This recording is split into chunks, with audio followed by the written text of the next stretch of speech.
hablando de dirigentes colorados, miembros del Consejo de Presidentes de Seccionales Coloradas del Departamento Central se presentaron a la sede de la Asociación Nacional Republicana Partido Colorado para expresarse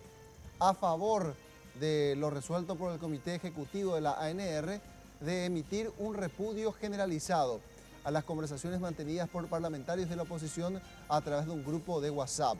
Los dirigentes seccionaleros responsabilizan a los parlamentarios opositores citados en la denuncia hecha ante el Ministerio Público por el dirigente Luis Canillas de ser responsables de todo lo que pueda sucederle al presidente de la República de ahora en adelante y también de suscitar un clima de tensión y violencia en el país. Esto decía.